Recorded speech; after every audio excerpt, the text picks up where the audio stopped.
Did you just start another song on this podcast? That was just yesterday? That was just yesterday. Do you need to scribble that thing down? Hey, right here. Look, I'll just get that down right here. You know, I'll make you co-writer. We'll put you in there because I'm drinking your coffee. I think I'm the producer on this You're one. the producer. I'll write down just yesterday, and then I'll write this. We'll come back on the podcast. Welcome to Y'all Street. Today, I speak with country music star and Texas native Aaron Watson. Aaron was the first independent artist to have an album debut at #1 on the Billboard country music charts. Aaron, you want a cup of coffee? Absolutely. I got you a special coffee cup. You know what? You remind me of Johnny Cash. You know that Johnny Cash song, "I've Been Everywhere, Man"? Yeah. I've been everywhere, man. Well, this is the Texas coffee cup that is all the destinations around Texas. Oh, man. Brownsville and Corpus Christi. And Thank you, brother. you're on your tour, so. You know, I've been to all these places. So, yeah. It was the I have perfect been. coffee cup. I have been. Yeah. Cheers, brother. Cheers, there man. we go. Let's do it. Little cowboy coffee cheers. There Yeah. we go. Stout. I like it. It's cowboy coffee. Absolutely. Put some hair in your chest. That's right. That's right. You know what I've been wondering about you? Yes, sir. Your hats. Every time I talk to you, you got a different hat. Yeah. How many hats do you have? Well, are you collecting it? Like what? I design a lot of my hat designs for our show, and so at some point I was like, why am I wearing other hats? I ought to be supporting my own brand. Yeah. And so I have to confess, I knew we were doing the podcast. It didn't cross my mind that I should put on a hat that I wasn't working. Wearing when I was working. I was wearing this yesterday working at the ranch, and I'm wearing a T-shirt because we got a show tonight. I'm underdressed. Got some Texas dirt on a hat. Yeah, That's good. Yeah, it's got a little something on it. Make it original. A little something. Yeah, I'm authentic for sure. So we, let's start with your tour. Yeah. You're on the By the World Around tour. Yeah, By the World Around tour. When did that start? We started that up probably first of the year, but we had a song called By the World Around. You and I earlier were talking about songs and where I get ideas for songs, and songwriting it's my favorite thing. I love a lot of things, but songwriting is my passion. It's my hobby. It's my job. It's something I have to do. I can't explain it except for it wakes me up at night. Well, I was going to ask you about that. So do you just write at any time of the day whenever the idea comes to you, or do you have like certain times a day from 8 to 10, I'm going to sit, I'm going to start writing? How does that process work? I try not to be too structured because then it starts becoming redundant. I try to be spontaneous. I get ideas. I never know. Something might hit me in a dream, and I have had ideas, and I wake up and I'll write it down or put it in my phone. But like the By the World Around, we were playing at a place in Wyoming, and two guys were in the corner, and they're jawing at each other, and I can tell they're fixing to fight. And I'm thinking to myself, oh man, this is gonna be a good fight right here, So I'm kind of paying attention and watching it. They were off in the corner, so I didn't break it up. I was gonna let them do their own thing, but suddenly, someone bought the whole place around, and these guys are now getting along. And Doesn't take much. Yeah, with all the issues in the world today and politics, there was a lot of that drama going on because that was with all the election stuff coming up and people are, butting heads. I thought to myself, it's too bad I can't buy the world around. And then as soon as I said that, like in the middle of a fiddle solo, I got out my phone and was like, buy the world around, and saved the idea. And then, then I like to wake up early in the mornings. I love sunrises, drink coffee, work on songs before the kids are up. I'm very, very productive in the mornings. Does it always start with like an expression or a phrase, or do you sometimes think about the tune first? I'm always curious, like what comes first? I get asked that question a lot. I would have to say for me, the birth of a song is the title, the hook, or the concept, what the song's about. Mm-hmm. And sometimes, so often, I don't know why, but I feel like the melody is just married to this concept or hook. And a lot of times it just happens at the same time. There are times that I work backwards and I have a random verse that has a good melody, or I have I whistle some type of melody and I'm like, I want to write a song to that. I do that as well, but that's more of a challenge for me. I mean, songwriting's crazy because sometimes literally I will get an idea for a song and it's almost like a gift from God where it just writes itself. And there's times I've written a song and I'm been like, surely I didn't write that. It's just, songs are, I don't know, songs are, to me, songs are one of the few things that you can create from nothing. Everything else takes something. Takes a tree, to get this wood. But songs are the one thing that I think kind of, God gave us, like a song. It doesn't, I can write it. It just comes from nothing. And it's just, I don't know. And there's a lot of stuff about songs and, in the Bible. So, and there's just something special, soulful about it. Do you ever have dry periods where you can't come up with anything? I try to avoid that. I played baseball growing up, baseball in college, and my theory is like, hey, one thing's for certain. If you don't get up to the plate and swing the bat, you're never going to get a hit. So I kind of have that mentality where I get up there and I just keep swinging. I enjoy the challenge. So when I'm not real productive, I kind of like that challenge. And I'm like, come on, we got to get back after this. So I enjoy that. But also there's just like, I do kind of have some moments of like peace. Like after I finish a project, I think I just kind of take a sigh of relief and I just take a little breather and I and I won't write for a little while. And then one day it'll smack me right in the face again. I'm like, well, I guess we're writing full time again, Do you ever write a song and you think it's okay? And, then you have another song and you think it's amazing. For the songs that are just kind of like, okay, is it something that you just continue to work on? Do you just set them to the side? Do you think every song is great? Like what? Yeah. How do you go through that filtration process? That's a great question. I think, there's a lot of songs that like when I write them, I'm so excited about them. And I think there's something special. It's kind of like every mother thinks their child is just the most special, it's that kind of thing where, and then after a while I'll go, okay, that song's it's not all I thought it was going to be. But I will tell you this, like one of our most successful songs, there's only been, I think, 3 songs in the last like 60 years on mainstream country radio that have charted top 10 from an independent artist. And I had one of those 3 songs. I mean, it's the odds of having a top 10 as an independent artist on country Billboard, you have a better chance of winning the lottery 10 times over than having. Well, I'm definitely going to get into this later because you had the album was number 1 on the Billboard country charts and it was independent. It was not attached to a label. So we got to talk about that too. Absolutely. Come back to that. But that one of the songs, Outta Style, I wrote that song. I thought that's just a fun, upbeat song for the album. I had no idea it would be a single or that people would like it. And so we're never going out of style. I was thinking, wow, the sun is sinking low. We could go all night. Never going out of style in my Chevy, parking at the levee, getting hot and heavy after all this time. The trends will come and go, the winds and chains will blow.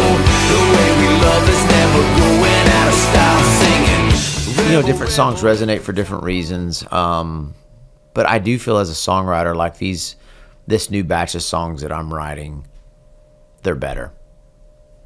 I'm just a better writer now, but I'm also more patient. I think when I was younger, I'd write it and I'd be like, it's pretty good. It's done. Next. Now I'm going back in and I'm rewriting and I'm thinking about it and I'm reading it and I'm critiquing my melodies and just, is it too busy? Is it, what's the right key? What's the right tempo? And that's one of the things right now, like 2 of my kids love music and love to write. And I'm trying to like show them those things now. Things that took me forever to learn, and so that's fun to pass that on. I know a lot of writers who write books, and they love to write. They're fantastic at what they do, but they can't edit their own work. Yeah. And so they'll go to an editor, and there's this back and forth, and they fall in love with a word or a paragraph. Yeah. The self-editing process, as you just described, has taken you some time to learn and develop. Yeah. And what are some of the things that you're specifically looking for in the songs that you're writing now that you're saying, Aaron, let's be careful on this here, or let's add this? I break out the red pen on myself where like, is that a necessary word? Now, sometimes words are necessary because there's a cadence and you've got to have that word needs to be in there so that every syllable is on that downbeat.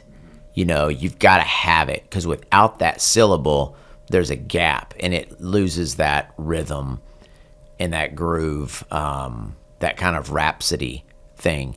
But more than anything, is it catchy? Do I get bored? Like that, like there's a couple of songs where I'm like, I had a verse and then a musical turnaround, and then I did a verse and I got into the chorus, and then sometimes I'm like, I'm bored. I'm already bored. Let's go back in. We might need to take that verse out. And it's just those kind of things. Like, how do you feel about it? Like what? And the beauty of a song is you.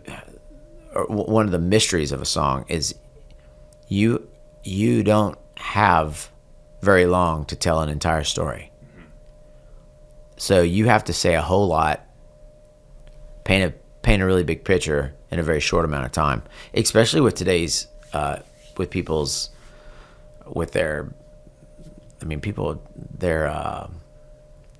they can't keep their attention span. It's so short today. I've seen a difference from when I've started from where it is now. It's like, man, you better make that song under 3 minutes because you'll lose people. So there's that. But also, sometimes there's just a song where I'm like, no, this is going to be a 5-minute song. I don't care. Well, I was going to ask you about that. This is probably a very amateur question. Again, not a guy that knows a whole lot about music, but are there typical structures to a song that you try to follow? I think that if you probably went and broke down my writing, there's probably some style. I've tried to get away from that, and one of the ways I get away from that is by writing it backwards.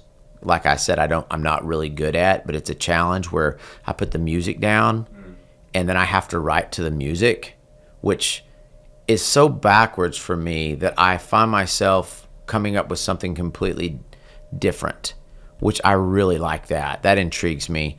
But I don't know. It just depends on the tempo. It depends on what I'm trying to say. And sometimes you write the song a certain way, you go record it, you come back, you listen to it, and you're like, it's not right. And in today's world, there's so many opportunities with editing that you can literally just start chopping up the song and taking parts out, where once upon a time when you were recording to tape, that was not an option. So there's a lot of beauty in technology today. Do you run some of your early stuff by your wife and kids? Yeah, a little bit. As you're kind of in the process I'm going, of writing? yeah. And I think too, they get it whether they want it or not, because I'm in there, in the office singing songs. But every now and then, like my wife, or my daughter or one of my sons will go, "Hey, what song is that? Dad, I like that song." And I'm like, "Oh, okay." And I enjoy that. That's fulfilling. Yeah, it's fulfilling. And I think that over the years, they've really started to appreciate seeing me hammer a song out and refine it and to see where it comes from to when it's finished it's cool. It's something that is hard to explain, but it's a funny thing. Like, I remember we played this huge festival in outside of Madrid, Spain. And one of my songs, I remember I started playing it and everyone was singing along. And I thought to myself, that's funny. This song that I wrote on the back porch in West Texas, these people that don't even really speak English somehow just blows my mind. But that's the music is universal, you know? Music's universal. What has been the reaction to Europeans or Latin Americans or people that are not as exposed to country music? Man, Europeans, you know, going over there to Spain, they are music lovers. And I don't think they get the opportunity to hear live bands like we do here.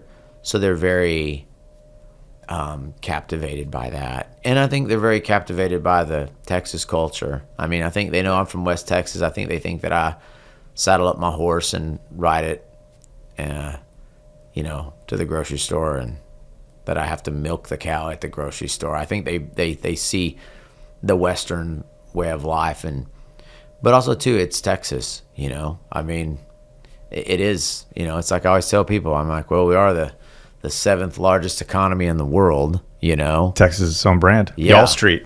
Right Y'all here. Street is brilliant. The moment you told me about Y'all Street, I was like, I'm going to need one of those metal signs for for the house. We were yesterday. We were with a colleague of ours from Italy, and we took her out shooting guns. And of course, the whole way we're in the pickup truck, and I'm putting on the country music. And I was like, "Have you heard these songs?" She's like, "No, I haven't heard a lot of country music, but I get it." And she said, "We're driving by the Bluebonnets, and it's, you know, the sun as far as the eye can see. You see land and cows." And she's like, "This is the perfect music for this scene." Yeah. And that's what, you know, I keep coming back to every time I listen to country music, because I always envision myself driving in the car. You know? Absolutely. Yeah, you know, Italians, they love country music. Some of my biggest shows in Europe have been in Italy. Italy's one of my favorite places. And it's neat to see, you know, I think in America, we're in our own little box. You know, we're in a box. We're protected by oceans, and we have our own little thing here, you know. I think in Europe, they're very exposed to lots of different cultures. So it's difficult for me to hear another band singing in a different language that I don't understand. It's hard for me to get into that, but that doesn't seem to bother them. It's more about the beat and the fiddle, and they're just the vibe. They're very passionate people. So I don't know. I've been to Europe 11 times. We've had 11 tours over there, and it never gets old. I can't wait to go back. Yeah, I lived in South America, and a lot of the Argentines I was around said they learned English from American music. Isn't that awesome? Yeah, it's great. I mean, it's just awesome. I mean, it's like, for instance, I was reading something about the Beatles, and one of the first songs they ever recorded was a song that Buddy Holly Country music wrote. Yeah, and you're like, a boy from West Texas, you know, that, you know, so much of Buddy Holly stuff had that country music influence, rockabilly, and I mean, I'm like, and who would have thought that was going to actually some kid, some teenager from West Texas was going to actually influence what is, without a doubt, one of the biggest rock and roll bands of all time, the Beatles. And that's what's so cool about music. I mean, it really is a universal language. It's a universal language. Yep. So you and I met, gosh, like over 20 years ago. We were young. Done well, by the way. Cheers. You as well. Cheers to you as well. Not too bad for some average dudes. Yeah, some 20-year-old bucks. Yeah, trying to figure it out in the world. Clueless. Gosh, you were when we met. I think you were promoting Honky Tonk Kid. Yeah. And I saw you play at a bar. I was with my good buddy Dave Coletti, and we had just launched Lionheart Apparel. And I remember turning to him, I'm like, man, this guy reminds me of George Strait. Oh man, you had it even back then. Yeah. I'm really interested in the origin story. So yeah, how did you get into music, and when did the songwriting start? And I think on Honky Tonk Kid. Yeah. Didn't you play with Willie Nelson? Yeah, we had a song with Willie. How did you get Willie on the record? So my music goes back to probably a combination of two things. I think, my mom would always encourage me to sing at church, and then my dad was always listening to music. I mean, music's always on, and Dad has a great, vinyl record collection, and Dad's musical tastes are everywhere, from, swing, Sinatra stuff, to country music, to rock and roll. We had it all. So I think those two things were obviously probably the foundation of what made me fall in love with music. But also, my dad is a disabled veteran, and he just lucky to be alive, right? I mean, they still don't know how he made it out of Vietnam with the injuries that he sustained. So Dad came back and he was a custodian, and so I was a custodian right there alongside my dad, and we always listened to music. So at the church we cleaned, Dad had there was a dolly and a metal trash can that Dad had, one of those bungee straps had wrapped around that trash can, and it held it on that dolly. And then on that dolly, my dad would have all these cleaning supplies, somehow he had them all strapped onto this dolly. But the funniest thing is he had a little AM FM radio, and he had it wired to the dolly handle. So everywhere the dolly went, the music went. And as me and Dad would be cleaning, Dad would say, okay, this song right here, this song came out, like, for instance, Amarillo by Morning came on. And my dad would say, George Strait is the singer, but George didn't write this song. George Strait recorded this, but the first person to record it was Terry Stafford. Terry wrote it and put it out in 1971. I did not know that. So my dad is like a rock and roll country music encyclopedia. So Dad was like, Terry Stafford put that song out in 1971, and Dad knew all about it. Dad was like, it didn't sound real country, didn't have the fiddle, but 10 plus years later, George put it out. And Dad could tell me all those things. He knew, like, I can't remember the story behind Amarillo by Morning, but I think it was a commercial. What's the Western? Is it Western Union? Western Union commercial that said, we can get funds to Amarillo by morning. We can get it to there. We can get your whatever you need to Amarillo by morning. That's crazy. And that's where the song idea. So you ask questions like, where do I get song ideas? Stuff like that. Wow. I mean, I came up with this idea. I don't sing a lot of drinking songs, but I wrote a great drinking song. And we recorded it, but the whole thing, so the title sounds so controversial. It's called Drinking and Driving. So of course that's something that I'm 110% against. And everyone who's followed me knows this. So when I come out with this song called Drinking and Driving, people are going to be like, oh, which I kind of like the shock factor there. But the deal is, it's this guy that, keeps going out when he should be staying home with his girl. But the whole deal is, I've been drinking and driving you crazy.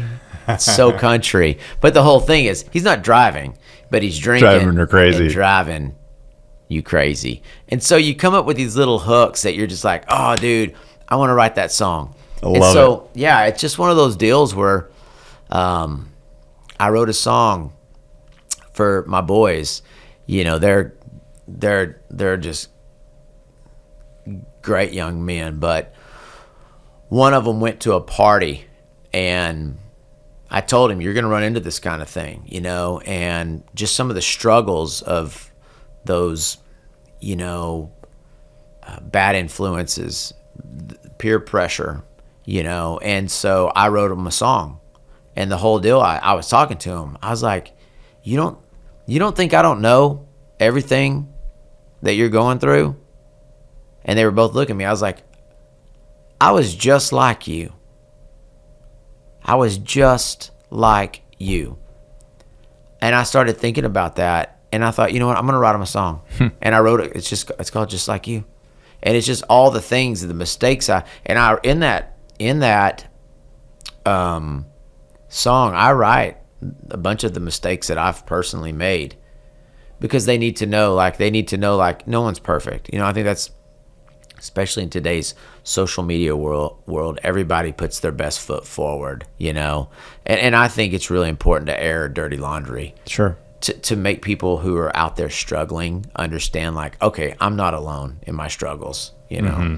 So, yeah, if anybody thinks that I'm something special, you just message my wife. She will, yeah, she'll let you know the truth.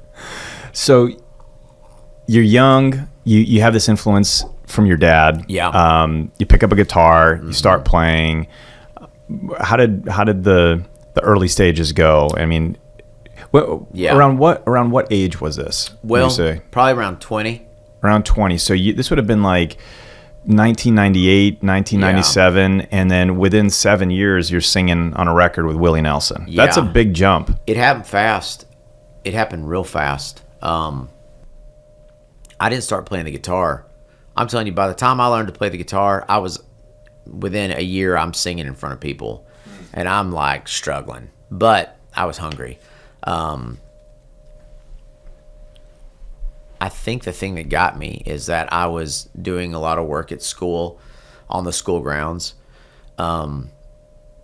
making minimum wage, then going and waiting tables at a place called Perini Ranch Steakhouse, which is crazy because now I own a ranch that shares a fence line with the steakhouse where I used to work in college, which is kind of full circle, which is fun. But I was working hard just to make ends meet. And then I had a guy ask me how much I would charge to play an acoustic event for the American Dental Association. And I think I ended up getting paid $1,000.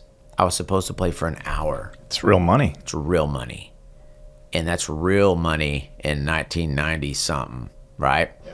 So they pay me $1,000 to play I'm supposed to play for an hour and a half. Well, they end up, I played for 20 something minutes, and they had run over with their auction, and the guy came back up and he's like, "You're doing great." He goes, "Just a couple more songs."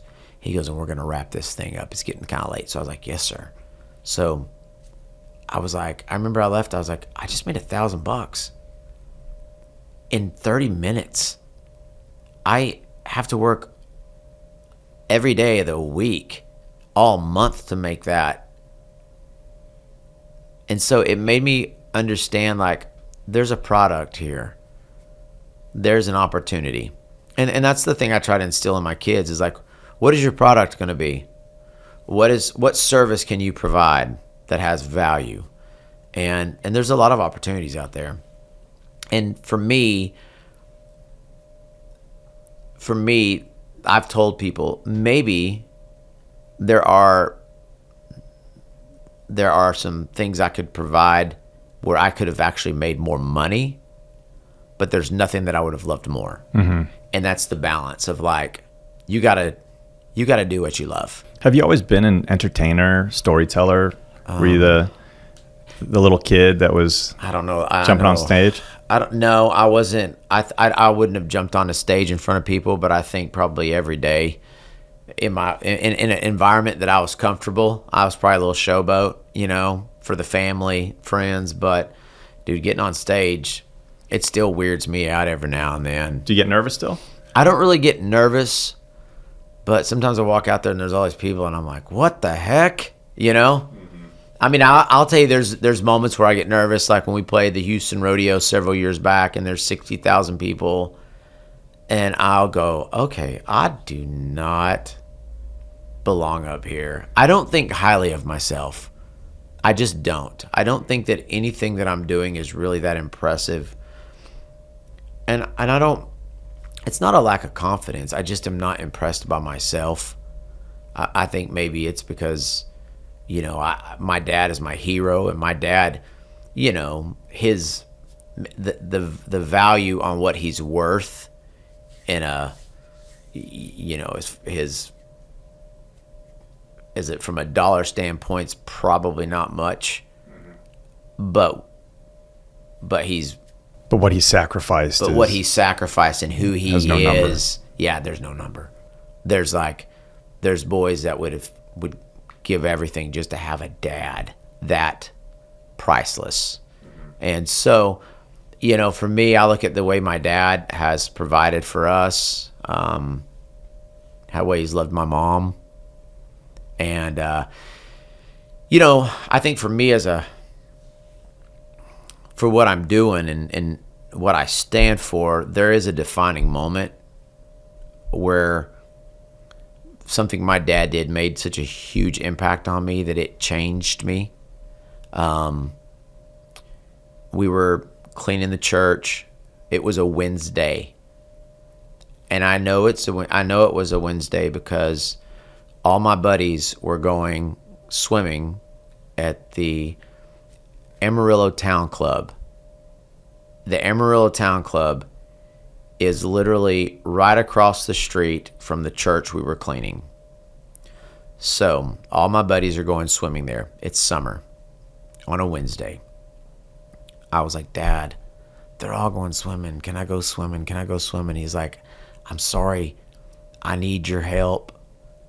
There was some type of event at the church, and church that night, church was that night, so we had a lot of cleaning to do. And Dad's like, I need your help or I'm not going to have the church ready for Wednesday night services. And man, I was being a stinker about it. And I remember we pulled up in our station wagon and parked, and I can hear the kids screaming and splashing.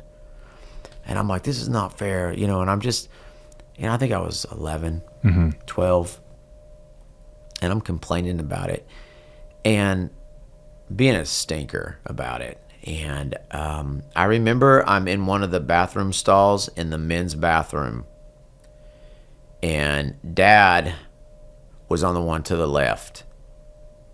And I remember I have on these big yellow gloves, and I'm scrubbing this nasty toilet. And I was like, I hate this. It's not fair. And I'm just chirping, and Dad's not saying much. And I'll never forget, out of nowhere, my dad is on his knees. And he comes around the stall, and he goes, hey. And I turned around, and he looked me right in the eye.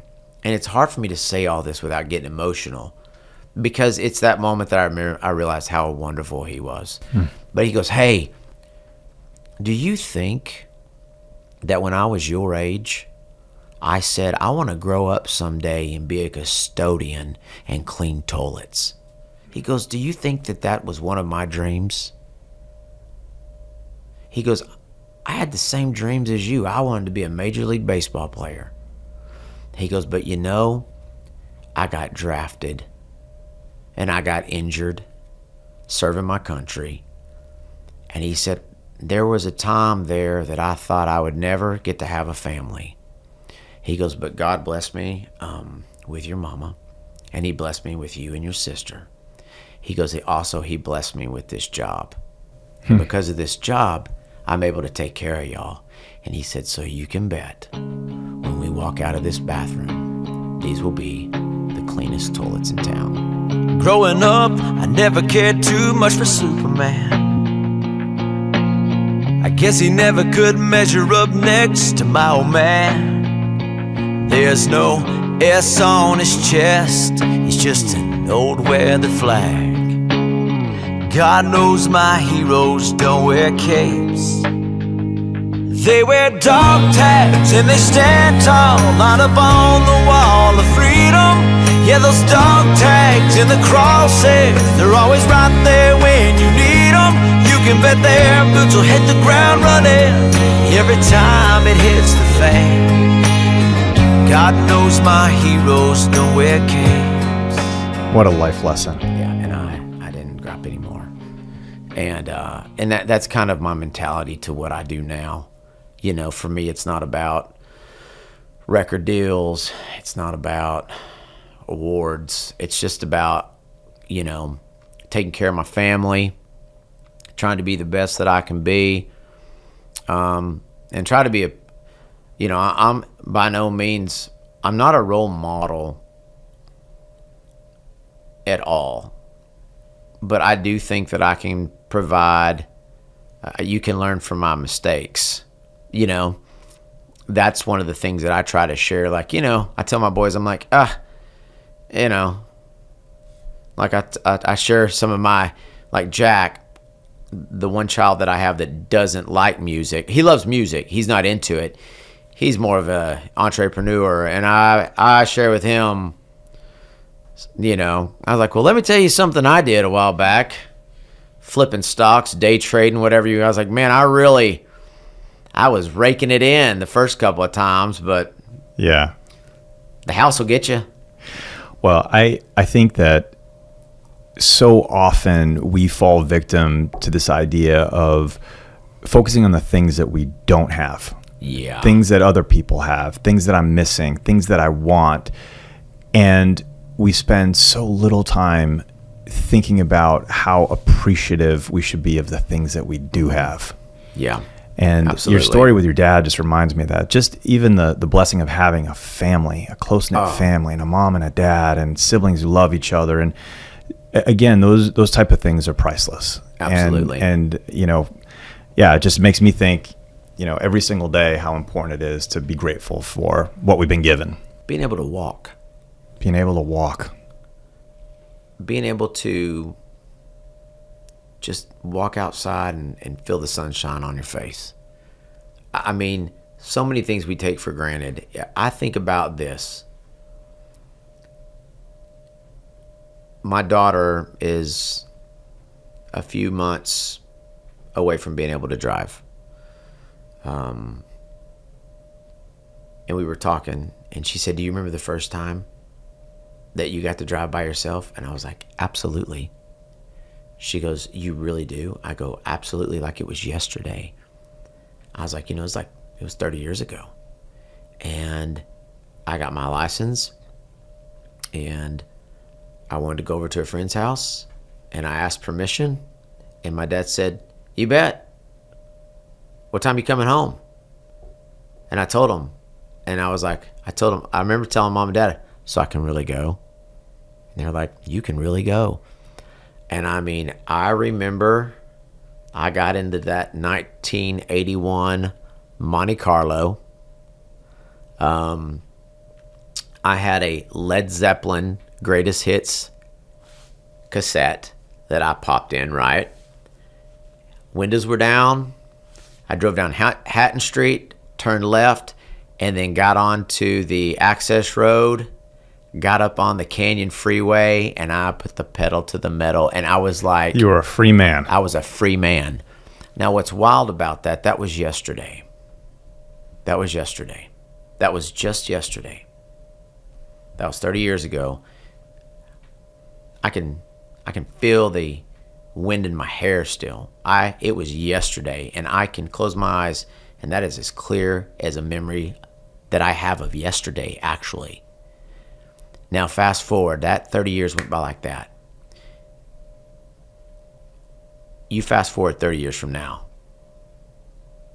and it starts putting things into perspective, where it's like 30 years from now, I hope I'm able to still walk and get around. Yeah. Take walks, enjoy the sunsets, the sunrise. And so it makes you realize I'm at an age now where I feel like with my music and my business, I tell people I'm very dangerous now. Like what we're fixing to achieve with my music, I'm dangerous. Did you just start another song on this podcast? That was just yesterday? That was just yesterday. Do you need to scribble that thing down? Hey, right here. Look, I'll just get that down right here.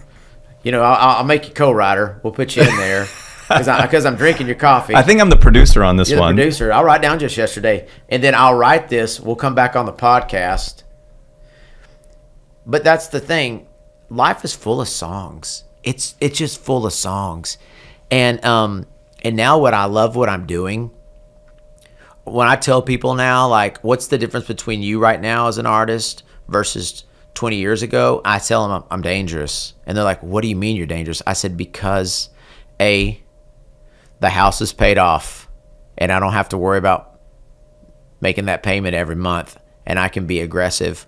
Also, I have a greater appreciation for how lucky I am to be where I'm at right now.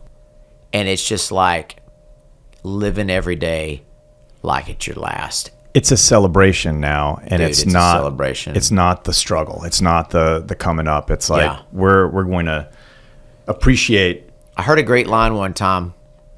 Youth is wasted on the young. Mm-hmm. And it's true. And I share that line a lot with a lot of young artists. I'm like, youth is wasted on the young. You actually think that you are 10 foot tall and bulletproof, and you're not. You know, I tell a bunch of these kids right now, I was like, dude, you're 30 and you almost look as old as me. So you better slow it down a little bit, because you're going to look like, you know, Peepaw here in a couple years. So let's get back to Honky-Tonk Kid. So you get this record, and I guess walk me through that process, and I want to hear a little bit about the journey to the next records and how you had this independent #1 album, because that's a business decision. On this podcast, we talk a lot about business. Yeah. And you're making a decision, and I could go this way or I could go that way, and I'm going to choose this path. Well, starting even before Honky-Tonk Kid, we had an album called Shut Up and Dance. We had a couple of producers, major record labels, discover that album. I went to this seminar about the music industry. I talked to some people, rubbed elbows with a few big wigs, and they liked what I was doing. They flew me out to Nashville, and right off the bat, they rubbed me wrong. They wanted to change everything about me. They didn't want me to tour. They wanted me to move to Nashville and start writing. And I was like, well, why can't I write, play shows still, and come here? Why can't I do both? Well, that's not really how we do it. So right off the bat, I had opportunities. Young. So how did you work through that? How did you decide? Well, first of all, there's this guy named Willie Nelson and Waylon Jennings, and there's the whole Texas outlaw movement. And that's all my dad ever talked about. Fort Worth, Texas, 1965. Johnny Bush is on the drums. And Willie literally did not achieve the success of being Willie Nelson until he was in his mid-40s. So for me, I knew I wasn't desperate. I didn't need the approval of Nashville or the support of a label, because I knew that I had Texas. And when people say, are you a Texas artist? I'm like, 110%, without a doubt. And so we were able to start working, building a fan base, playing shows, slinging merch. The Shut Up and Dance album had some success, and I knew I needed to come up with another album. I came up with this album concept called the Honky-Tonk Kid. Wrote this song with a friend of mine, Chris Bergness. We recorded it. I wrote this song about Willie, and the song was about Willie.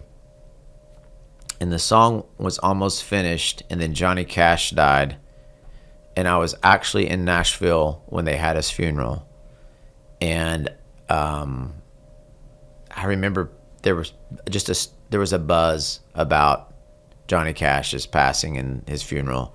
So the last verse was inspired by Johnny Cash's death. I never dreamed that Willie would sing the song with me.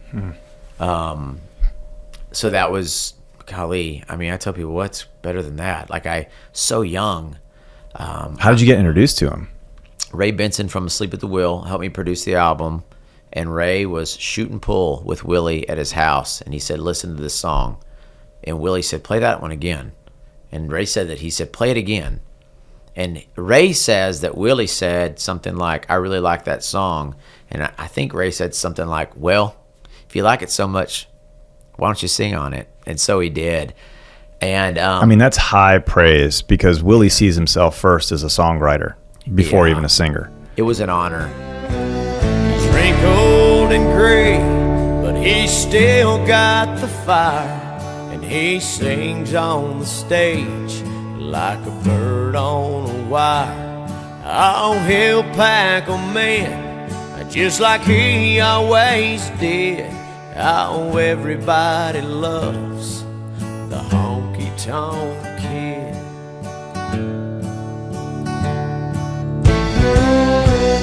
He got his first guitar when he was 15, thirsting for knowledge, all hungry and green, strumming that sixth string just like Lefty did. Everybody loves the honky-tonk kid. So Dad, being a huge Willie Nelson fan, literally, I drove to Austin. Willie recorded the vocals with Ray. They burned it on a CD for me. I listened to it literally nonstop for 4 hours. Back home to Abilene, where I was living. I'd moved from Amarillo to Abilene. I'm married at this point. And then literally, I hopped in my truck the next day and I drove all the way to Amarillo to share it with my dad. What was that moment like? Oh, it was the coolest thing ever. I said, sit down. And I remember I had this cruddy little cheap CD player that was still in my room from high school. Yeah. And we sat down and I pushed play. And my dad, it blew his mind. He said, What'd he say? He said, I can't believe it. Willie's singing with my boy. It was... Wow. And oh, dude, I haven't really actually thought about that. It gets me all choked up because I get that now that I'm a father. Right. Like, actually, my dad was more excited than I was. And it's kind of like at Jake's game 2 days ago. Man, when he got up to the plate and the bases are loaded, I promise you, I wanted him to succeed more than he did.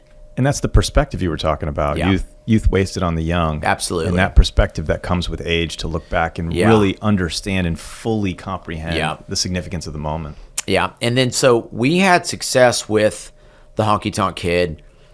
I met with a guy at Capitol Records. I wasn't against the Nashville thing. I just wanted to do some good business, a good partnership. I wanted them to believe in me and not see me as a moment or a quick buck. There was some maturity in understanding that at such a young age, too. Because a lot of people, they just go and jump. Hey, this is my opportunity. Nashville wants me. Great. I'm out. Yeah. Show me the money. Yeah, I was a stubborn little son of a gun. Also, songwriting was everything to me. And the idea of them making me sing someone else's songs, it made me sick to even think about it because of where I came from. Also, there were these great artists like Robert Earl Keen. He's not a great singer, and he's my favorite singer. Mm-hmm. He's Robert Earl Keen. Who can write a song better than Robert Earl Keen? And then there's guys like Willie Nelson, who's also one of my favorites. Not a great singer. If Willie's sitting next to you in church and you hear, you're going to be like, this guy can't sing. And I'm like, actually, he's the songbird of our generation. You know, whatever. But I was so proud of being a songwriter and so proud of being a Texas country singer-songwriter. That's its own genre. Oh, yeah. It's its own club, its own community.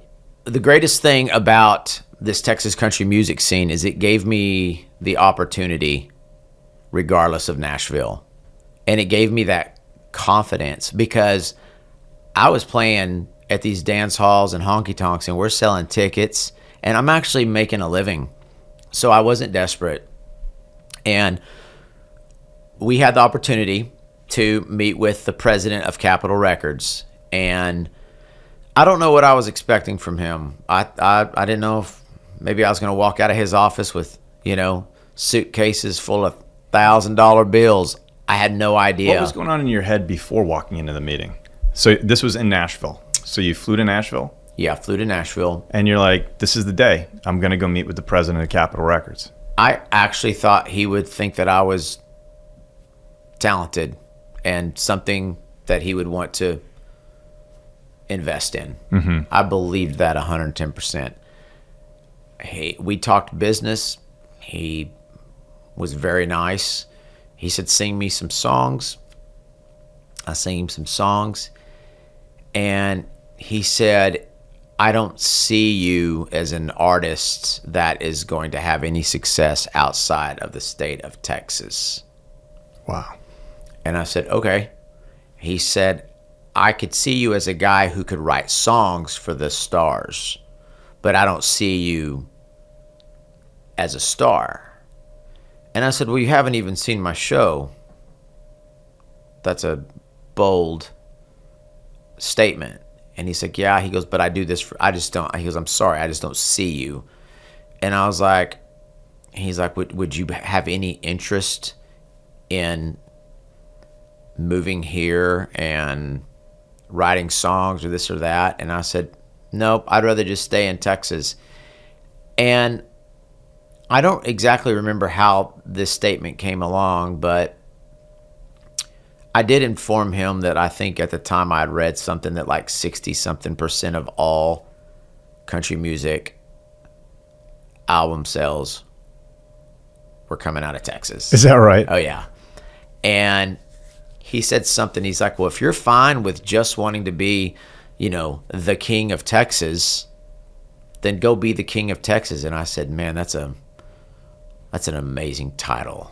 The King of Texas. You said earlier that life is a song. Life is full of songs. And there's another one. I'd rather just stay in Texas. He said, son, don't get offended by what I'm about to say. I can see you have a passion for the songs you write and play. But you lack what we all call commercial appeal. And you just don't have what it takes to make it here in Nashville. Ouch. Well, my heart felt like a train wreck, but I wore a smile on my face. I said, thank you for your time, sir, and I put this old guitar back in its case. Now, our little conversation was like a revelation, redirecting my dreams. Cause God knows I'd never sell my soul to rock and roll or rap or wear those tight-fitting skinny jeans.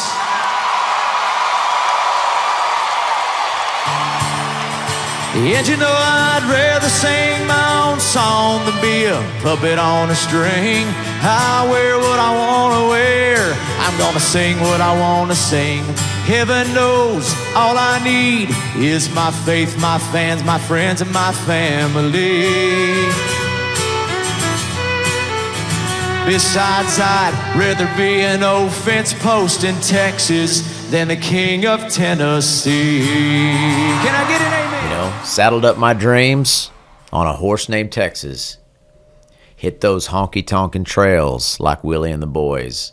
I've been roping cowboy songs on a horse named Texas. Tied a few good ones down and made a lot of neon noise. And that's the thing that's the deal. Like, I've been riding this horse named Texas, and it's like, you dance with the ones that brung you. And there's not a lot of that type of loyalty in today's world, actually, from sports. It's like so many of these country artists, the moment they have an opportunity to go pop, instead of going, I don't know, that would be kind of turning my back, not just on my fans, but on who I am for the dollar. So I'm just like, I don't know. So you decided at that point, look, I'm going back to Texas. I'm going to do it my own way. That's a very Texan attitude. It's a very Texan attitude, and I was able to have that confidence because of these Texas music fans. Yeah. Because I wasn't hungry. So, this is what's crazy is that's the Honky-Tonk Kid record, right? Well, then all of a sudden there's Angels and Outlaws. No, there's after the Honky-Tonk Kid record, there's San Angelo, there's Angels and Outlaws, there's The Road, there's Live at the Texas Hall of Fame, there's Real Good Time, there's the Barbed Wire Halo Gospel record, there's Live in Waco, there's all these there's a couple more records I can't even remember. I've had a few. All that time passes, just me doing my thing.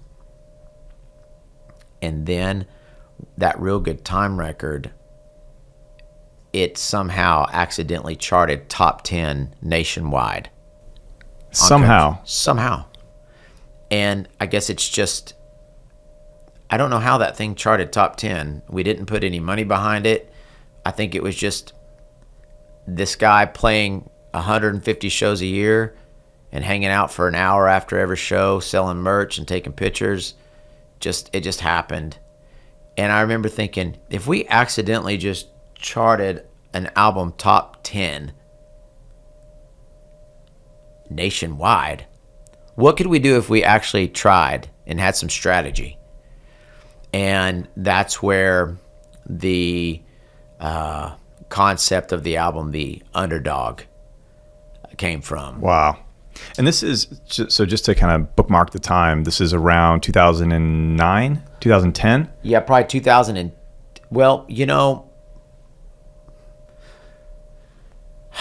Probably around 2012 or 13 is when the idea of the Underdog came to be. And then I took my sweet time making that album and building, the strategy for the number one goal, which was, could we actually have the number one album independently in mainstream country music? It had never been done. There had never been an independent album chart number one on country Billboard. Never. As part of the strategy, I'm trying to put myself back in 2013, 2014. You have social media, so that does exist. There's obviously YouTube.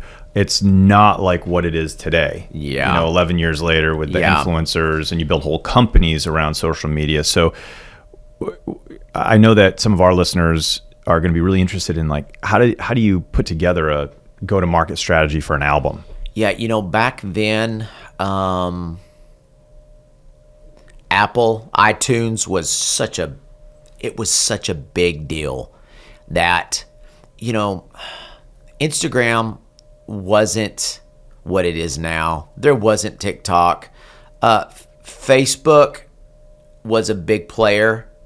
You could have some things go viral on Facebook. We had a couple of viral Facebook moments, videos that I made that went crazy. Like, really changed the game kind of moments. But back then, if you put out an album or a single and you had enough support from your core that you could get that thing in the top 10, when people would open up their phone, they would see these songs that were the most popular songs. And that just kind of kept the wheels spinning.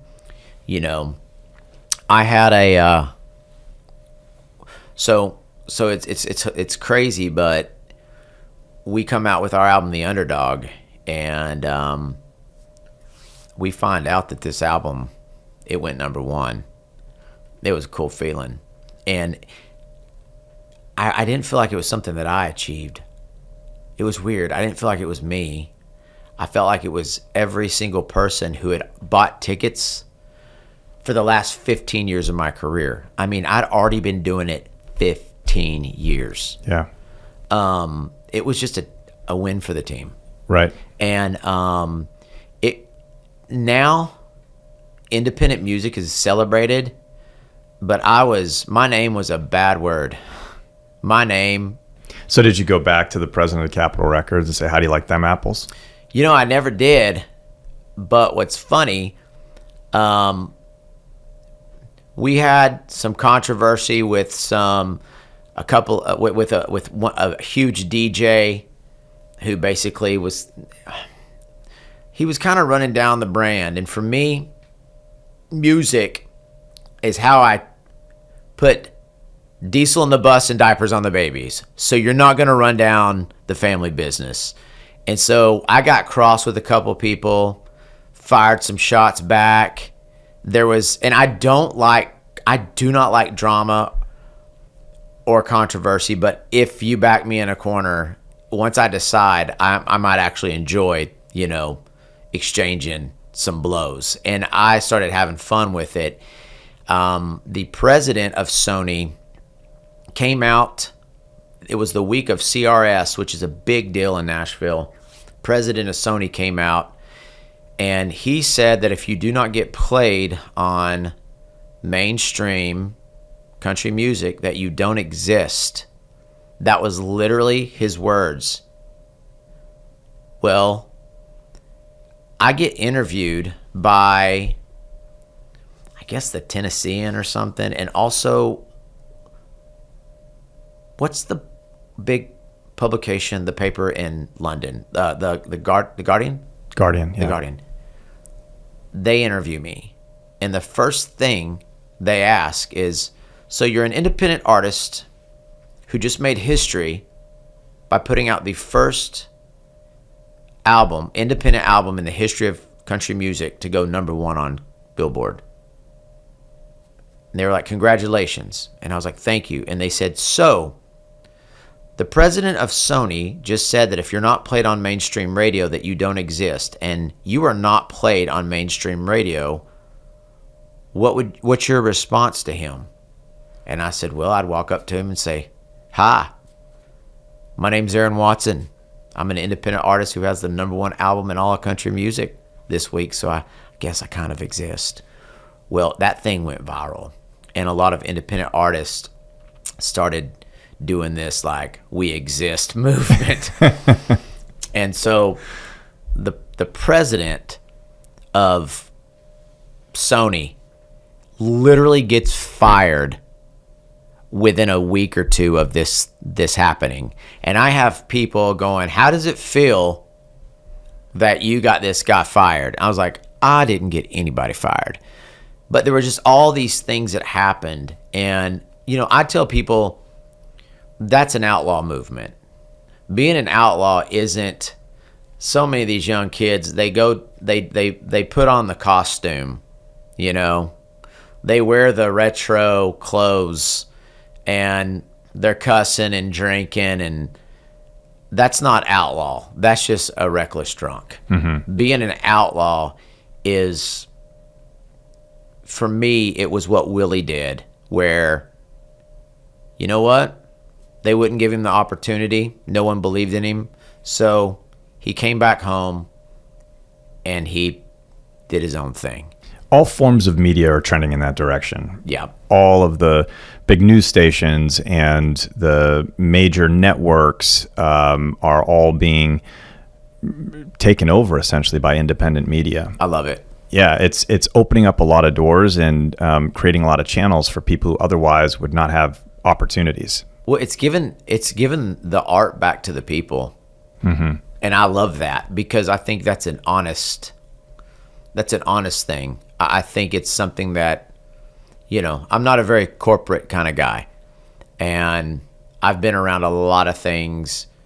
I feel like a lot of times the bigger the company, there's less heart, less soul.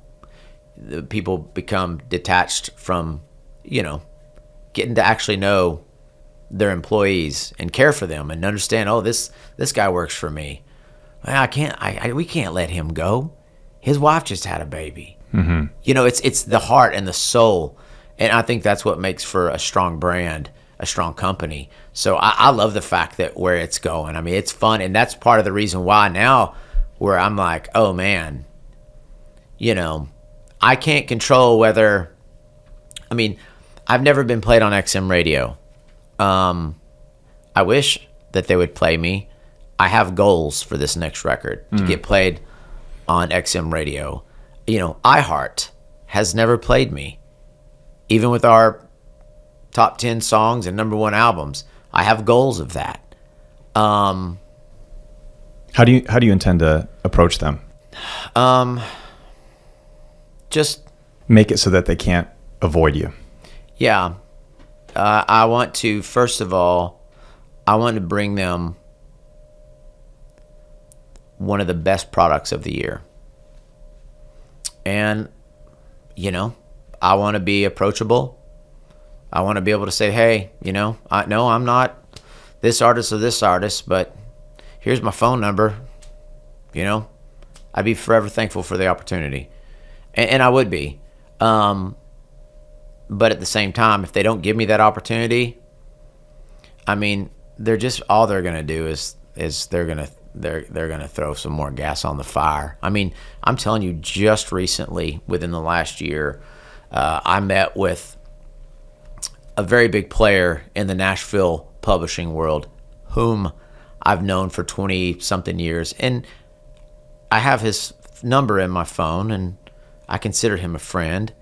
But I was telling him about this project and how excited I am for Horse Named Texas. And I was saying, you have a couple of artists on your roster, a couple of songwriters that I would love to write with. I said, I really think that they could help me take this thing to the next level. And he said, well, Aaron, I don't really think that I don't think that your career is at a place where these guys would actually be interested in working with you. And I went, once again, oh, okay. And at first I was like, what the heck? And I walked out with a couple of the guys that helped manage me. And we walked out and I said, what the heck was that all about? And we kind of laughed it off. Yeah. But I will tell you that what he said has woke me up in the middle of the night. It wakes me up in the morning, keeps me up late, and I will thank him in the next year or two when we knock the roof off the place. I'm going to thank him and say, hey, thanks for your honesty. Because that's the thing. You have to enjoy the struggle. That's what makes winning so sweet. If you just won all the time, if every time you walked up to the plate, if you hit a home run, that'd be great, right? But that's not realistic. You have to understand that you're going to strike out. You're going to have, a great hitter. If you go 3 for 10, you're a Hall of Fame hitter. But that means you failed 70% of the time. I think that's what a lot of young people don't understand is, or haven't had the opportunity to experience, probably a better way to say it, is there are all these successful people around you. They build companies, or they're, famous musicians or actors. Yeah. And every single day is a struggle. Yeah. And there are highs and there are lows, and you're making mistakes, and it's not all sunshine and rainbows. Yeah. It's presented that way. And especially like with social media and Instagram and Facebook, you're only seeing one side of the person. I can't remember where I heard this, but someone was saying, if aliens came down and broke into your house and they only saw your photo album, they would think, wow, these people are constantly happy because every single picture is smiles and celebrations. Yeah. But they're not seeing what's in the middle of all of those pictures. Yeah. And that's really where the growth comes in There's beauty in the struggle. There's a lot of beauty in the struggle. There really is. And it's one of those things that, I've used I've talked to my son about this. I said, I like sports cars. Now that I'm to the point where I can afford the sports cars that I wanted, I don't really want them. But I had a buddy, and when he turned 16, his dad bought him a brand spanking new Corvette. And it just all blew our minds, and we loved riding around in that thing. But I've told my sons, do you think a 16-year-old whose daddy buys him a new Corvette is going to appreciate that Corvette as much as some 50-something-year-old man who has waited his whole life to have that car, who has saved up his money? Never. It's the struggle, it's the patience, it's being persistent, it's the grind. And so for me, like, I'm really enjoying the grind these days. As far as being an outlaw too, I mean, I think knowing you and your story, you made some very intentional decisions about spending time with your family, just as your career is getting to a point where it's skyrocketing. You're playing these major stadiums, you have #1 albums. Yeah. You're also making this decision that, look, my children are only going to be this age once, and I'm going to make some sacrifices along the way here, even if it means that this is going to throttle back my career. Yeah, it did. It throttled it back. I try to think that I didn't lose opportunity. I just kind of put my career in a little bit of a hibernation mode. Probably in 2017 and 18, things started taking off. It started getting insane, and that's where I kind of had to push a little bit of the pause button. I started saying no, because I had a 10-year-old, an 8-year-old, and a 6-year-old. And when I left, it broke their hearts. Mm-hmm. And it broke my heart. And so while I am still dad and I have to work and I still toured, I did not push the mainstream thing. And also too, I also realized, I've had a #1 record. I've had a top 10 single. Okay.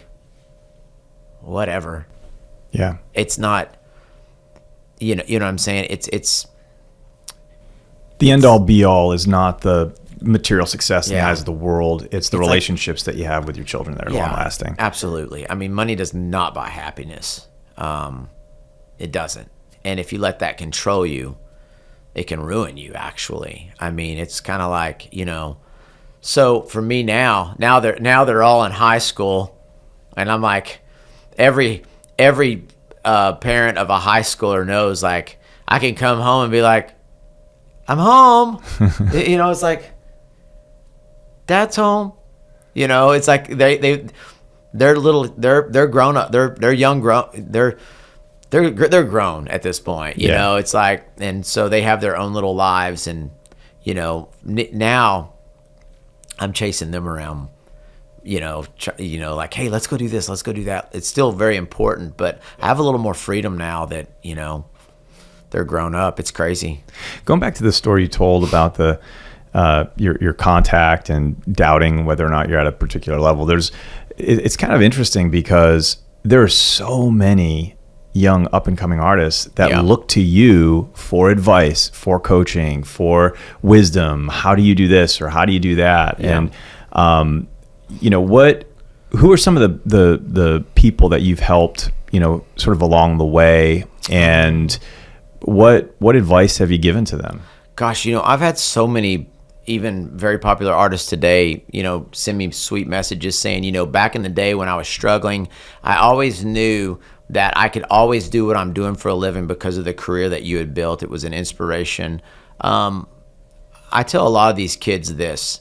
If you were to get out of college and you graduate first year class and you decide to go work for a bank, do you think that they're going to immediately make you president of the bank? No, you're going to put in 10, 20 years before you work your way to the top. Mm-hmm. And that's how the real world works.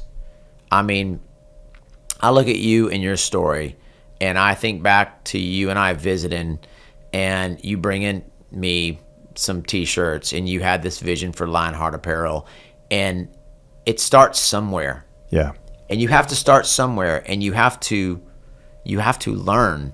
You have to learn the ropes. You got to put in the time. And you got to fail repeatedly. Absolutely. Because that's what prepares you. That's what prepares you for your big moment. So I tell a lot of these kids, I'm like, hey, if you're wanting this to happen right now, best of luck to you, because there are some kids I know. There's a kid that was opening a couple shows for me this time last year, and he is selling everything out now. And, who's that? Ty Myers. Ty Myers. So okay. Ty's killing it. Played a couple shows with me. Sweet kid, sweet family. His dad's an artist. So I've been rooting for him since day one, and obviously saw how talented he was. And he's talented, and he's viral sensation. I mean, he's so good. And for kids like Ty, congrats, well done, son. What I would tell Ty is, don't get content, don't get the big head, because you could be here today and yesterday's news tomorrow. So treat your fans like solid gold. And it's like they say, the people you pass on the way up are the people you pass on the way down. And it's not about being the king of the mountain. For me, I love the idea of a long career. You're going to have ups and downs, ups and downs, ups and downs, ups and downs. And I mean, try to do it this where as long as you're arcing your way up. It's like the stock market, right? Absolutely. As long as there's some, we just, as an artist, you want there to be some inflation. Yeah, just avoid the crashes. Just avoid those crashes, So, I try to share my experiences, things that I've been through over the years, things that I can pass down, and also tell them I don't know everything, But if you love it, go plug that guitar in and make somebody happy. Yeah. That's the biggest gift, is you can put a smile on somebody's face. I mean, I've had emails telling me that a song that I wrote literally saved their lives. I had a guy who told me that one of my gospel songs came on, and he was literally contemplating driving into... Oh, gosh. Yeah. Wrecking his car, taking his life. And of course, I responded. I'm like, that wasn't me. That was God. Yeah. That's a God thing. And I'm just thankful that God used my tune. I had a guy, we played in Cheyenne Frontier Days. He was a veteran. I do this thing for veterans at every show where I make them raise their hands, and I thank them. Mm-hmm. I thank them for their sacrifice. And I also let them know that they are valued and they're important to us, because the suicide rate amongst our veterans is high.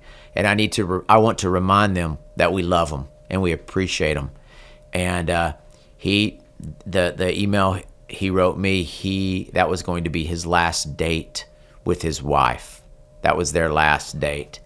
And he said and once again, I'm like, that's a God thing. I'm just, My favorite song that you've ever written is July in Cheyenne. Yeah. I love that song. I just love it. I listen to it probably 10 times a week. It's a little cowboy gospel song. It's really. a cowboy gospel song, and you wrote that for Lane Frost's mother. Yep.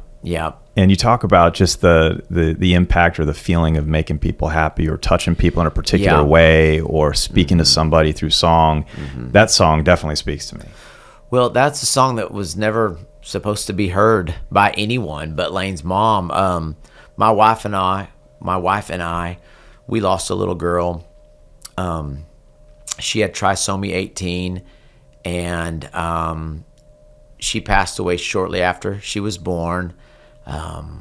Sorry to hear that. Yeah, and it that was years ago. She would be 13 now. It was, it was one of those things, like it broke my heart, and at the same time, it's one of the most beautiful moments of my life. The moments I got to hold her, I got to sing to her. It was one of those things, like I cherish those little memories I have with that little baby girl. But I struggled a little bit after we lost her. I wasn't questioning my faith. I just was heartbroken. I was down. And Lane Frost's mother, she shares her testimony. She and her husband, Mr. Clyde. Elsie and Clyde are just amazing. And they share their testimony, and they use they use their heartache to share their love for Jesus and how he has worked through them. And so she said a lot of things that I needed to hear, and it really helped me out a lot. So I wrote her that song as a gift for her testimony. And I sang it at the San Antonio Rodeo Cowboy Church, shortly after I wrote it, and people were in tears, and people were like, "You've got to put that on a record," and I did. And I mean, it's a gold certified song, and it was never a single. Just people love it. Pat, insert the song here. Give everybody a clip. Absolutely.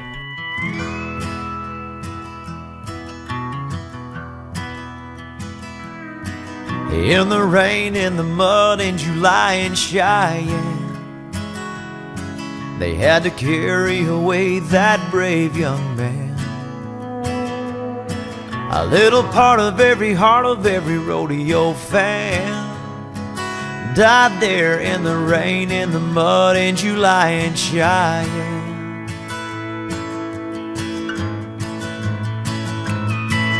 Looking back, it doesn't seem so long ago. He was bigger than life, God rest his soul. Why he died that day is hard to understand. Right there in the rain, in the mud, in July in Cheyenne.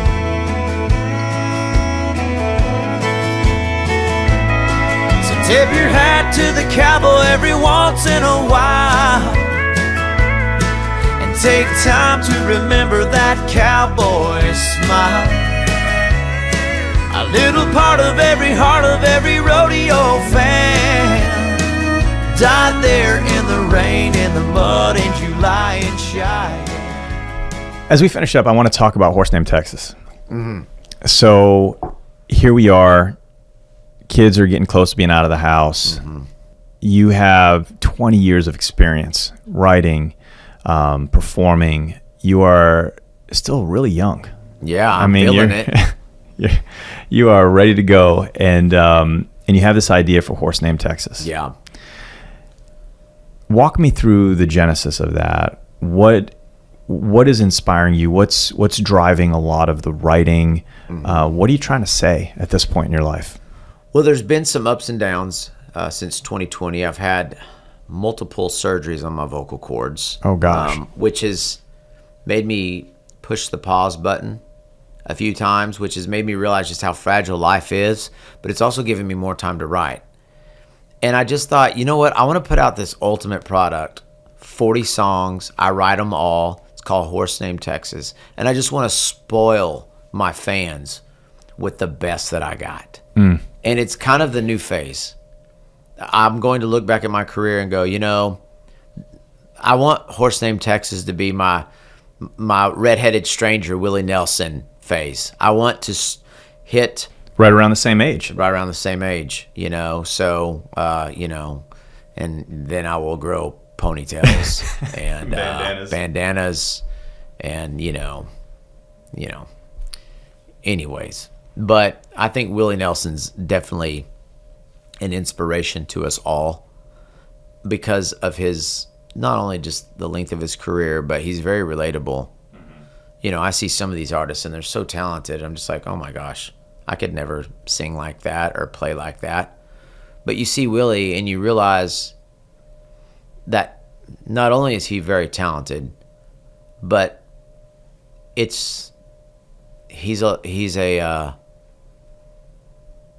he's a long distance runner. Yeah. Willie would be singing, even if Willie Nelson wasn't one of the most famous, recognizable humans on the face of God's green earth today, like he is. I do believe had he never made it famous, he would still be playing at some little honky-tonk in some little town in Texas, because who he is what he is. And, right. and music is what he has to do. Yeah, the word's authentic, and I think that's a good word to describe your career, and a big reason why so many fans are so loyal to you, because you haven't sold out. Yeah, I love music. I love it. I love writing a song, and Other thing too is I'm starting to understand social media. I'm starting to have fun with You're it. hilarious on Dude, social media. Anybody that is not following Aaron Watson on social media needs to immediately. Yeah, I'm an idiot. I really am. I have fun with it. We're starting up all these things like, tailgate talks where I'm at the ranch and I just push record. Dads with social media, that's scary for the teenagers. Oh, I'm sure it's totally embarrassing for your kids. My daughter I'll be videoing something and she'll say, "Don't, just don't." And I'm like, "Girl, do you want me to?" I was like, "Listen, girl, do you want me to keep taking you to your favorite record shop? Do you want me to keep taking you to your favorite little bookstore? Do you want to keep getting those acai bowls? I mean, those acai bowls are $15 a pop." I'm like, by the time I take her to get new records, a new book, acai bowls, whatever frou-frou coffee drink she gets, and then go to Ulta for makeup, I've got to leave town to go make more money because I'm broke, So, but I'm blessed. I have the best fans in the world. They're not really fans. They're friends. I think they take it personal. They're neighbors. They're neighbors. They want to see me succeed. They support me and my family. And so this love letter to your fans in Horse Named Texas, definitely. You got some hits in there. Oh yeah. You got some things that you're cooking up and you're super excited about. Now the album it's gonna be a large album, isn't it? Yeah, 40 songs. 40 songs. 40 songs. We got some cool duets coming. We're gonna redo a few songs, make them a little something different. Just a lot of surprises. I just want it to be something that the fans love, and it's wild to say that I feel like I'm just getting started, and I love what I'm doing more now than I ever have. So I can't explain it, but yeah. Can I put you on the spot and ask you for a little acapella Horse Named Texas? Oh yeah. Actually, you know what's crazy? Let me show you something. Let me see if I can. Let's see something. Okay. You said you were going to put me on the spot and sing a little a cappella, but here's a crazy thing. My producer sent me a kind of a rough mix of Horse Named Texas, so I'll play a snippet of. Oh, let's hear it. You'll be you guys this are is the first premiere? one. This is the worldwide premiere. Premiere, and see, so I wrote it all by myself, so you don't have to worry about me suing myself. You know what I'm saying? I'm not going to sue me for playing my song before it comes out. So here's a little song. Here's a little bit of it.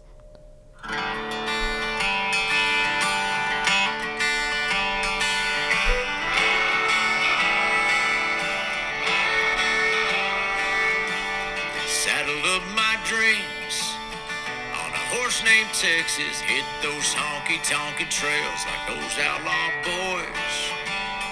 I've been roping cowboy songs on a horse named Texas. Tied a few good ones down and made a lot of neon noise.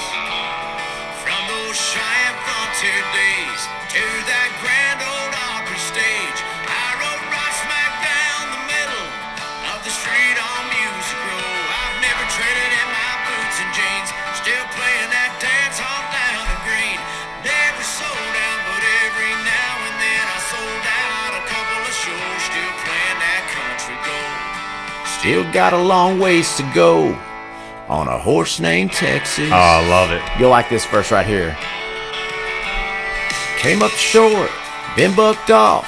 Had my heart stomped in the dirt, but I got back up, got back on time and time again. This line right here. After all these years I've learned that a winner's just a loser who keeps on losing till the day they finally win. That's what we're just talking about. From those Cheyenne frontier days to that grand old Opry stage, I rode right smack down the middle of the street on Music Row. I've never traded in my boots and jeans, still playing that dance hall down the green. Never sold out, but every now and then I sold out a couple of shows. Still playing that country gold. Still got a long ways to go on a horse named Texas. Now I'm fixing to come into the bridge, which the bridge needed to be special. This is everything right here. Okay.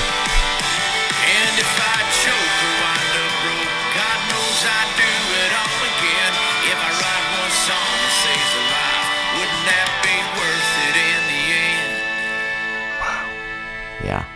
From those Cheyenne frontier days to that grand old Opry stage, I rode right smack down the middle of the street on Music Row. I've never traded in my boots and jeans, still playing that dance hall down the green. Never sold out, but every now and then I sold out a couple of shows. From those New York City lights, those gold buckle Vegas nights, Troubadour out in LA to the Houston rodeo on a horse named Texas. But you know, that's the whole thing is, you know, if I choke or wind up broke, God knows I'd do it all again. Because if I write one song that saves a life, wouldn't that be worth it in the end? You just answered the whole question of what is the album about. It is your journey. It's what you're looking to express to your fans, and you just summarized the entire podcast in one song. Well, thanks, brother. You know, we talk about the things that keep me going. It's the fans. I've never won Grammys or Song of the Years, but when I have a kid message me and say, hey, I wanted to let you know, I've been trying to get into medical school for the last 4 years, and I've been turned down by everyone, and I was ready to give up, but I heard your song, The Underdog, and I decided not to give up. And you won't believe this, but I finally got accepted in medical school. That's better than a Grammy. That's better than Song of the Year, because that is something people forget about. Song of the Years, people forget about Grammys. But when you can have a song that really helps somebody out, that's going to change the direction of their life. When you have a song that gets to be a part of somebody's funeral, for a grandpa or grandma, dad, a mom, a loved one. When you have a song that gets to be a part of somebody's wedding, those are like, what's better than that? That's like people. It's forget. long lasting. It's long lasting. Grammys, awards. I'll tell you this: I've won a bunch of awards in Texas. I've won a couple little BMI awards. I have no trophies in my house. Because that's not what I measure my success by. Actually, I do have one trophy. My granddad had a hole-in-one in 1983, and they gave him a trophy and the actual ball still there. I've got that trophy up. And I have a plaque that was given to me by our Little League, my boys' Little League Foundation, you know, for All-Stars.